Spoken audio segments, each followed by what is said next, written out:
¿Por qué los intelectuales sistemáticamente odian al capitalismo? Esa es la pregunta que se plantea Bertrand de Jouvenel en el artículo tercero y último para este tema que estamos comentando aquí. Y esto es una constante, además, de la historia.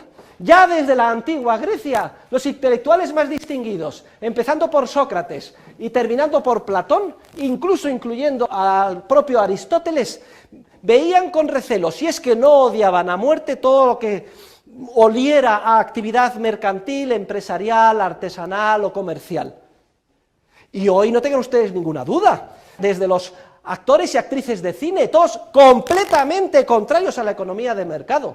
¿Y para qué hablar de la mayor parte de los intelectuales que plasman su labor creativa en obras literarias? Generalmente también en contra de la economía de mercado y del capitalismo, todos ellos contrarios al proceso de mercado, todos ellos socialistas, todos ellos de izquierdas. ¿Por qué es esto? Y es algo que tienen ustedes que estar acostumbrados a esta incomprensión. Cuando el día de mañana ustedes vayan al mercado, trabajen en su empresa, van a sentir una incomprensión diaria, continua, por todo el mundo de la llamada inteligencia, la cultura. Todos estarán en contra de ustedes. ¿Por qué razón es esto así? Se plantea Bertrand de Jouvenel y desarrolla un artículo precioso explicando las razones por las cuales el intelectual generalmente, y salvo honrosísimas excepciones, está siempre orientado en contra del proceso de cooperación social basado en el mercado. Y da básicamente las siguientes tres razones, los siguientes tres motivos. Primero, desconocimiento, es decir, desconocimiento teórico de cómo funcionan los procesos de mercado. El orden social empresarial, dice Hayek, que es el más complejo que hay en el universo. A nosotros nos lleva 70 sesiones, siquiera sea empezar a profundizar nada más la punta del iceberg desde el punto de vista analítico. Un esfuerzo diario por mantenernos al día en las lecturas, página tras página, para empezar a ver la luz. Pues bien, este trabajo deliberado de análisis para comprender cómo funciona el proceso espontáneo del mercado, que solo puede proporcionar la teoría económica, por desgracia, brilla por su ausencia en la mente de la mayor parte de los intelectuales. Los intelectuales se dan muchísima importancia.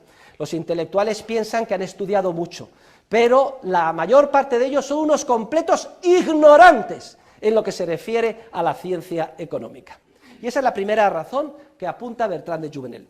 La segunda razón que mencionas se refiere a la soberbia del falso racionalista, a la soberbia del intelectual. El intelectual piensa que sabe mucho más que el resto de sus conciudadanos, porque ha estudiado muchas carreras, o es una persona muy refinada que ha leído muchos libros, porque va a muchas tertulias, porque se presenta a premios, es la persona más inteligente, se cree el más listo, y cae en el pecado fatal de arrogancia o soberbia con gran facilidad, hasta el punto de que piensa que está más legitimado que nosotros mismos para decidir qué es lo que tenemos que hacer. Se ríe de los ciudadanos de a pie, le parece una ofensa a su fina sensibilidad encender la televisión, vomita ante los anuncios, de alguna forma se escandaliza de la falta de cultura de todos nosotros, y desde su pedestal se permite pontificar criticando lo que hacemos porque se cree más listo que nadie. Y sin embargo, como he dicho, sabe muy poco de lo que sucede, y además es un peligro en potencia. Detrás de cada intelectual hay un dictador en potencia, que a poco que se descuide va a caer en la tentación de querer arrogarse con el poder político para imponernos a todos los demás sus peculiares puntos de vista, que él considera que son los mejores, los más refinados, los más cultos. Si a la ignorancia le sumamos la arrogancia fatal de pensar que saben algo más que nosotros, que son más cultos y refinados, entonces estamos perdidos. Y no nos debe de extrañar que detrás de cada gran dictador de la historia, sea un Stalin, sea un Hitler, etcétera, siempre ha habido una cohorte de intelectuales, aduladores, que han tratado de darles base y legitimidad desde el punto de vista ideológico, cultural, filosófico, etcétera. Pero hay una tercera razón importante, que no le duele a Bertrand de Jouvenel sacar a relucir. Y la tercera razón, queridos alumnos, que explica el por qué los intelectuales están en contra del capitalismo, es muy sencilla. Tomen nota: el resentimiento y la envidia. resentimiento y la envidia. Porque el intelectual generalmente es una persona profundamente resentida. Fíjense ustedes qué bien lo explica Bertrand de Jouvenel. Bertrand de Jouvenel se da cuenta de que el intelectual se encuentra en una situación muy incómoda en el mercado. En la mayor parte de las circunstancias observa que el valor de mercado de lo que él aporta al proceso productivo es muy reducido. O sea que yo he estado estudiando durante tantos años, lo he pasado muy mal, he emigrado a París y resulta que hago estos cuadros que son un mamarracho y no los compra nadie, soy un resentido.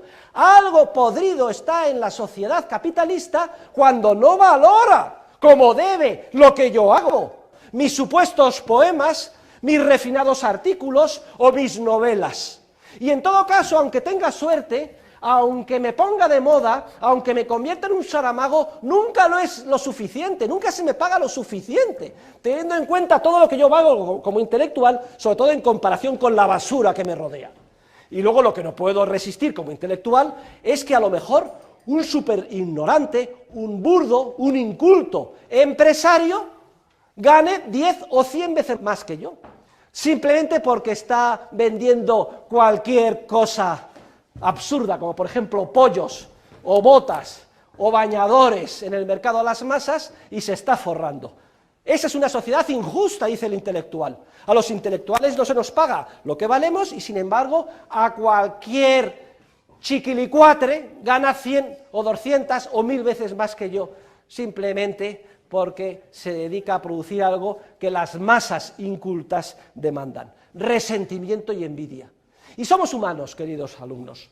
Si al resentimiento de la envidia, que tenemos que entender en estos términos, le añadimos la soberbia y a eso la ignorancia, no nos debe de extrañar que la cohorte de hombres y mujeres del cine, de la literatura, etcétera, y siempre dejamos a salvo las excepciones que pueda haber, siempre actúen de manera sesgada en contra del proceso empresarial del mercado al que nos vamos a incorporar nosotros. Sean profundamente anticapitalistas, siempre se presenten como los adalides del socialismo, de la progresía, de la redistribución.